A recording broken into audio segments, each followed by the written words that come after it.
I always do something out of the ordinary, which, bear with me, kind of takes up my speaking time. But I'll explain it briefly. I do come, and I'm part of the Holy Jerusalem Scholarship Body. I actually had my PhD in Israel, Northeast Africa, the Middle East.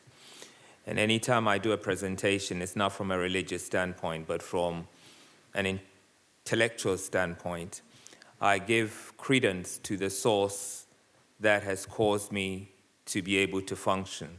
That's the creator of the heavens and the earth. So it's not I'm not a religious man, but I endeavor to be a truth-centered person. I think it helps to balance me in everything I do. So if you may, I would again like to acknowledge the creator that caused me to wake up this morning, because that's one of the great human phenomena that we are not in control of, being able to wake up this morning, and there are many who have not been able to do it. And to all men and women who are seeking life-centered solutions for humanity, I'd like to greet you again in the Hebrew words, Shalom, Assalamu alaikum, peace.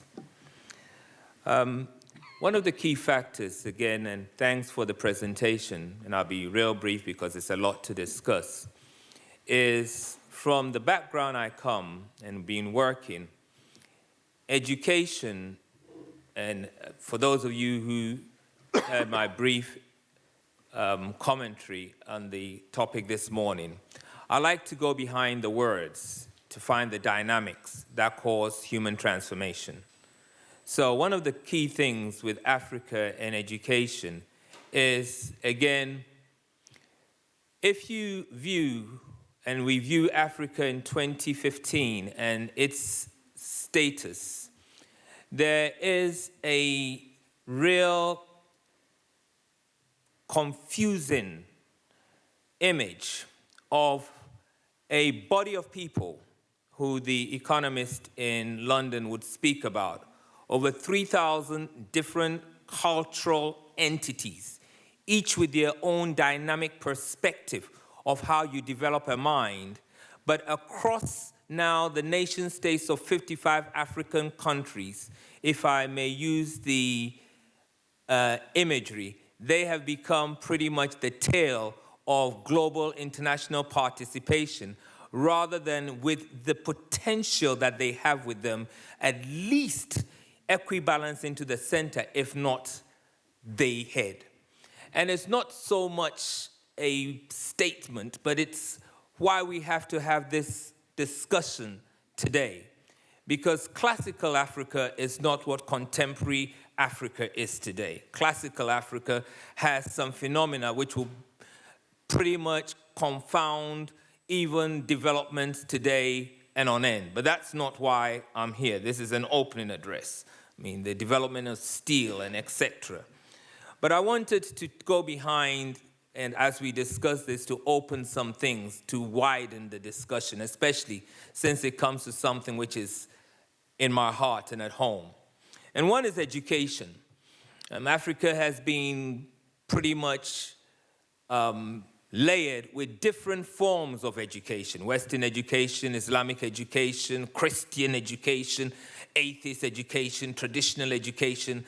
And in the great baskets of education which Africa has, it doesn't seem that any one of them have been able to lift it from the doldrums where it is.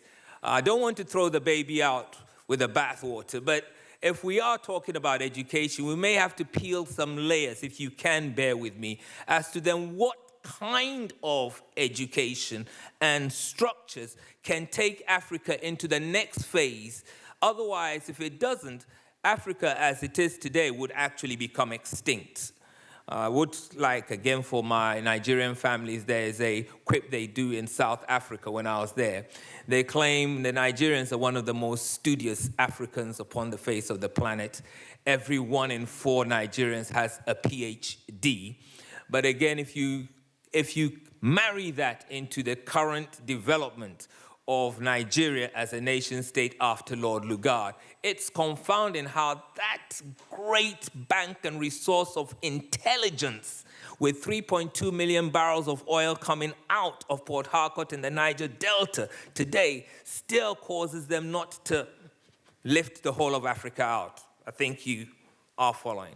So, briefly, I like to look at education, not just whether it's Western, Eastern, Islamic, but as a system which is able to design a mind to develop a character that can then take its own reality and raise the potential of its own reality from its own perspective without any kind of external assistance.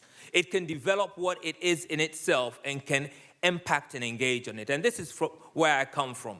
Because at this point, for the last 36 years, that's what I've been working, African transformation, with the African Union in Northeast Africa and Israel. And we have had, in the micro, a lot of breakthroughs. But again, in the major, it does not seem so. So, pretty much 2 paragraphs. One thing I would say is, and the director of the Institute for Cultural Diplomacy made it clear, Africa does not need aid. And he did say it does need trade, but I also feel it needs a sense of what it is, that it can begin, just like Malaysia, begin to raise its own internal potential and begin to act as a global player contributing to the kind of global finesse that we need. And I feel that is extremely essential at this particular time. I think that the educational structures that Africa would have going into the 21st century need to be reassessed.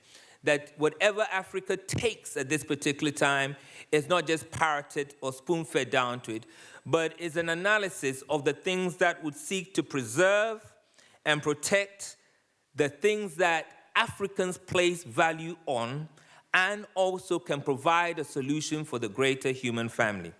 I think I would close because there's a lot that we can say on the subject matter, but I would close in, if we do take, and I normally say this with a slight snigger on my smile, that if we do take Newtonian science as being one of the highest points of intellectual development, and we see today in the 21st century the track record of science with all the great contribution it has given humanity, it does look like those in that mindset are looking rather at the state of destroying the same ecological environment and trying to settle in Mars. I think Africa, being the cradle of civilization, must reverse that trend, since we still haven't been able to prove that human life is habitable outside, and through its great resource of cultural diplomacy, begin to entrench all humanity to love, to protect the environment, to be able to engage with one another, and to raise the human capacity. And if education, in whatever form of its infrastructure, from Africa being again the tail, is not able to reverse it to the cradle of civilization and provide a model, not just for Africa, but for all humanity, I then feel that we would have failed not just Africa, but humankind as a whole. And this is what I'll use as my parting discussion into the insight of this particular August. And I thank the Institute for Cultural Diplomacy for giving me an opportunity to just share some very controversial thoughts, but that's how you open up discussions. Thank you.